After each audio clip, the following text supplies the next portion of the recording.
इस धरा पर वो भाग्यशाली हैं जिनके जीवन के सूत्र गुरुद्वार से, गुरुदेव से जुड़े हुए हैं। निस्संदेह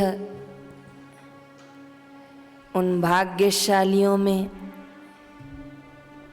आप सभी जुड़े हुए हैं।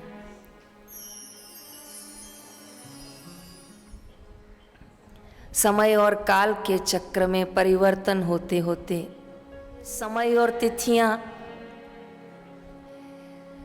बदलती जाएंगी और आप देखते जाएंगे और शिविर की अंतिम तारीख भी आ जाएगी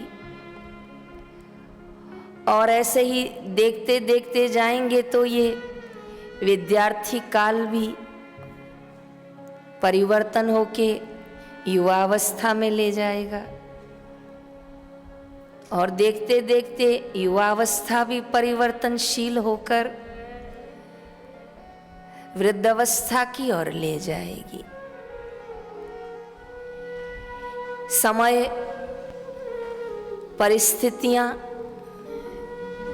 परिवर्तनशील है। ऋतु, स्वभाव, बुद्धि, निर्णय शक्ति, ये पंच तत्व की बनी देह सभी परिवर्तनशील है। आज की तिथि को कोई रोक नहीं सकता, अर्थात परिवर्तनशील है।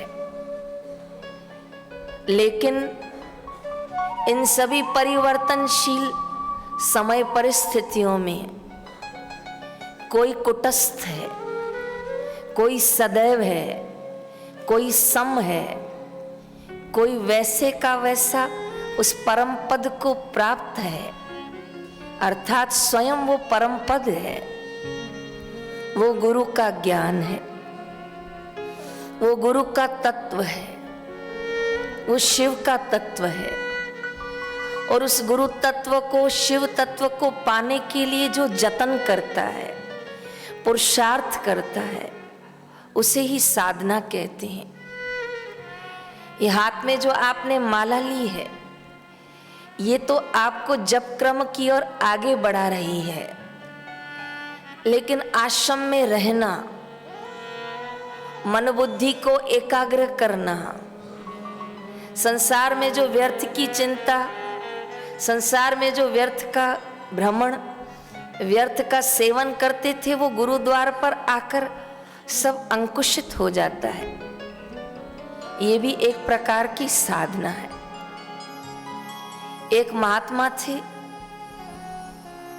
रोज सुबह जब तक दिनचर्या हो सब गांव वालों की, तब तक तो अपने चबूतरे पे बैठकर भजन करते थे।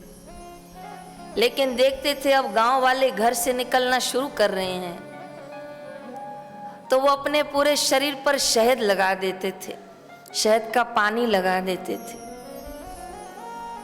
उनके आसपास मक्खियां भिनभिनाती थी, इसलिए कोई भी उनके नजदीक नहीं जाता था। बोले भाई नहीं जाएंगे, बाबा के आसपास तो मक्खियां भिनभिनाती हैं। लेकिन शाम को जैसे सूर्यास्त हो जाता, गांव वाले अपने अपने घरों में चले जाते, तब पुनः स्नान पानी करके शुद्ध होकर फिर से भजन में लग जाते। एक दिन उनके नजदीक के एक सेवक ने पूछा, बाबा आप ऐसे क्यों करते हैं? कोई आपके नजदीक नहीं आता, पूरी मक्खियां ही मक्खियां होती हैं। कहा इसीलिए तो लगाता हूं शहद। ये दो पैर वालों से ये दो पंख वाली अच्छी। कहा क्यों? कहा ये दो पैर वाले आएंगे तो कोई ना कोई चर्चा मेरे कान में डाल के जाएंगे। निवेदन कर रही हूं, इस दिवाली महापावन पर्व के शिविर पर आए हुए गुरु के प्यारे साधकों से कि जैसे वो महात्मा अपनी साधना को बचाने के लिए शहद लगा लेते थे और कोई मेरे में और संस्कार न डाले, कोई मेरे को वहाँ की बातें न बताए, इसलिए वो ऐसे बैठते थे कि कोई उनके नज़दीक नहीं आ सके। इस तरह हमारा आचरण और व्यवहार हो, इस तरह हमारी दिनचर्या हो, इस तरह हमारी साधना हो कि पूरे दिन में व्यर्थ की चर्चा ना हो। कई लोग व्यर्थ की चर्चा भी ऐसी करते हैं कि उसका कोई और छोर ही नहीं निकलता। एक ट्रेन में दो लोग बैठ के जा रहे थे, पास में एक भगवान का कोई भक्त बैठा था। शनिवार का दिन था, वो हाथ पैर धो के आया और छोटा सा आसन का टुकड़ा बिछाकर वो हनुमान चालीसा का पाठ करने लगा। बगल में जो दो बैठे थे उनको भगवान नाम से कोई रुचि नहीं थी। ये मत समझना कि पूरी दुनिया जो है वो ईश्वर प्राप्ति के लिए चल रही है, नहीं। कितने लोग हैं जिनको ईश्वर प्राप्ति से कोई मतलब ही नहीं होता है। कितने लोग हैं जिनको लौकिक चर्चा के अलावा अलौकिक बातों से कोई मतलब ही नहीं होता है। वो सिर्फ पढ़ते लिखते भी इसलिए हैं कि हमको पैसा कमाना है, वो पैसे भी इसलिए कमाते हैं कि हमको वर्चस्व पाना है, वो वर्चस्व भी इसलिए कमाते हैं कि हमें धनाढ्य बनना है, वो धनाढ्य भी इसलिए बनते हैं कि हमारा अहंकार पुष्ट रहे कि हम सबसे श्रेष्ठ हैं। ऐसी आजकल लौकिक शिक्षा की पद्धति हो गई कि विद्यार्थी साधना और सेवा से बहुत दूर जा रहा है। इसलिए बहुत बहुत जितना जितना धन्यवाद हम गुरुदेव के चरणों में दें उतना कम है कि बापूजी निस्संदेह जोधपुर विराजमान हैं, पर आज भी आप सब विद्यार्थियों पर बापू की कृपा बनी है, जो आपको संदेश देकर भी बापूजी ने यहाँ अनुष्ठान के लिए बुलाया है। कभी भी इस भ्रांतियों में नहीं उलझो कि ये मंत्र छोटा है, ये मंत्र बड़ा है, ये मंत्र कर लूँगा तो ये आ जाएगा, ये मंत्र कर लूँगा तो वो आ जाएगा। ऐसे करेंगे तो जप में जो निष्ठा है वो कम हो जाएगी और जप में जो बरकत पड़नी चाहिए वो भी बिखर जाएगी। आपको जो गुरुदेव ने मंत्र दिया वो श्रेष्ठ है, आपको जो बापूजी ने मार्ग बताया वो श्रेष्ठ है। बस उसमें जप निष्ठा रख के, जैसे शबरी ने निष्ठा रखी थी वैसी निष्ठा रख के, विभीषण के जैसे निष्ठा रख के आप दृढ़ता से अपने जप की ओर चलेंगे। और प्रयास करें कि जब भी जप करें तब कमर सीधी रखें, हाथ पैर धो के कुल्ला करके अपनी वृत्तियों को एकाग्रचित्त करके फिर जप करें, तो आपको जप का बहुत फायदा पड़ेगा। कई लोग जप तो करते हैं पर उनकी जप में निष्ठा न होने से वो बार बार अलग अलग रास्तों पे भटकते रहते हैं, जिससे उनकी कमाई में बरकत नहीं आती। जैसे कोई व्यापारी कभी कोई व्यापार करता है, कभी कोई व्यापार करता है, कभी कोई व्यापार करता है, तो कहते पता नहीं भाई तेरा एक धंधा व्यापार है भी कि नहीं, एक जगह रहो, स्थिर होके रहो। ऐसे ही अपने कमाई में स्थिर होकर, दृढ़ होकर, निष्ठा रखकर जप करना चाहिए। दूसरा, गुरु वचनों में निष्ठा रखनी चाहिए। जो गुरुदेव ने आदेश दे दिया उसमें लग जाओ। गुरुदेव ने कह दिया आपको मौन रखना है तो आप मौन में लग जाओ, लेकिन उसको कहा तू सेवा में लग जा तो तू सेवा में लग जा। जिनको गुरु वचनों में निष्ठा होती है उनको किसी की और वचनों की सुनने की जरूरत नहीं पड़ती है, लेकिन जो गुरु वचनों में दृढ़ता से नहीं लगते हैं तो उनको और लोगों का भी बहुत सारा सुनना पड़ता है। इसलिए अपने गुरु के वचनों में दृढ़ता से लग जाएं। एक साधक है, राजस्थान में रहता है, आश्रम में। जब से गुरुदेव जोधपुर गए हैं वो कभी दर्शन करने नहीं गया। मुझे कुछ दिन पहले मिला और उसने कहा बहन जी मैं एक बार भी दर्शन करने नहीं गया। तो मैंने कहा बापूजी को प्रार्थना लिखो ना, तो बापूजी बुलाएंगे, नहीं तो एक बार हो ही आओ, बापूजी कुछ नहीं बोलेंगे आपको। लेकिन उसने मुझे बहुत सुंदर वचन कहा कि नहीं, जिस दिन बापूजी इस आश्रम में आए थे तो बापूजी ने मुझे कहा था जब तक मैं न बोलूं इस आश्रम से बाहर मत जाना। इसलिए मैं बापूजी के उन वचनों को पाल के अभी भी उसी आश्रम के भीतर रह रहा हूँ और ये है कि मैं बापूजी को याद करता हूँ तो कृपा करके बापूजी भी कहीं ना कहीं मुझे अवश्य याद करते हैं और कहते हैं ये निष्ठा से आश्रम में आज्ञा पाल रहा है। तो अपने गुरु वचनों में निष्ठा रखिए, तो जप निष्ठा रखें, गुरुदेव के वचनों में निष्ठा रखें। एक शिष्य था अपने गुरु का, वो रहते थे गढ़गंगा, यूपी में आता है। एक दिन अपने गुरुदेव के पास गया, पावन आज नए वर्ष का नूतन दिन था, केसर चंदन का तिलक बनाया था, सुंदर गुलाबों की माला बनाई थी, गुरुदेव को माला अर्पण की, तिलक लगाया, आरती उतारी, फिर चरणों में बैठकर प्रणाम किया। गुरुदेव उसकी पूजा पर, उसकी भावना पर प्रसन्न होकर बोले कि वत्स कुछ चाहिए, बोल क्या इच्छा है। तो दोनों हाथ जोड़कर शिष्य ने कहा कि परम लक्ष्य की प्राप्ति हो। तो भक्तगणों, आज गुरुदेव के चरणों में प्रार्थना करना कि वो वास्तविक खजाना बापू हम सब पर भी बरसाएं, हम सबको भी बापूजी उस खजाने से माला माल कर दें, जिसको पाकर हमको संसार के लौकिक धन की इच्छा, लौकिक पढ़ाई की इच्छा हमारे हृदय में ना रहे। सुंदर सा प्रसंग सुनाती हूँ। शिष्य ने गुरुदेव को कहा कि मुझे उस परम तत्व की प्राप्ति करनी है, उस परम लक्ष्य की प्राप्ति करनी है।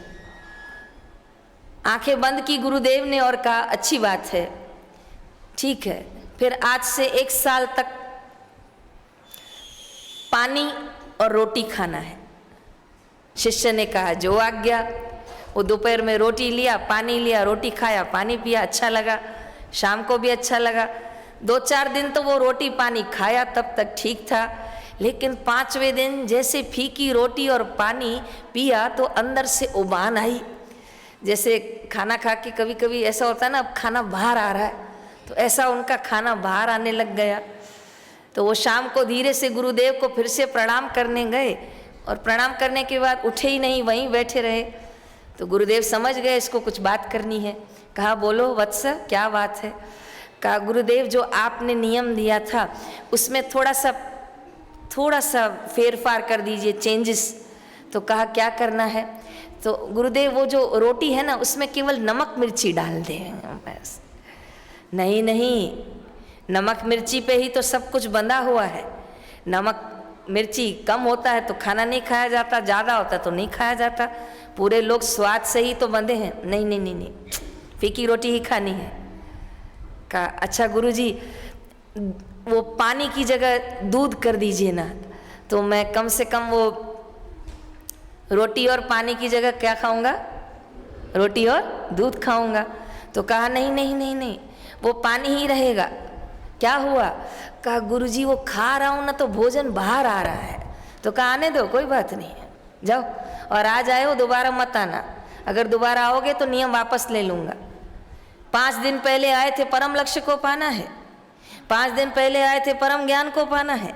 5 दिन पहले आए थे, ब्रह्म ज्ञान को पाना है, और 6ठे दिन आए हो गुरुजी नियम में कुछ बदल दो। क्या बात है, कैसी दृढ़ता है तुम्हारी, कैसी निष्ठा है। नहीं नहीं गुरुजी निष्ठा है, मैं जा रहा हूँ। फिर शाम को फिर से आया, थाली में जैसे आया तो लगा अब कैसे करूँ, लेकिन गुरुदेव का स्मरण किया, गुरु मंत्र का स्मरण किया। तो जहाँ वो 5 रोटी खाता था वहाँ वो 2 रोटी खा के उठ गया। फिर 2 दिन बाद मन हुआ गुरुदेव के पास जाऊँ, लेकिन लगा नहीं अब गुरु नाराज हो जाएंगे, क्योंकि मैंने मांग बहुत ऊंची रखी है, तो उसके लिए मुझे साधना भी बहुत, बोलिए, ऊंची करें।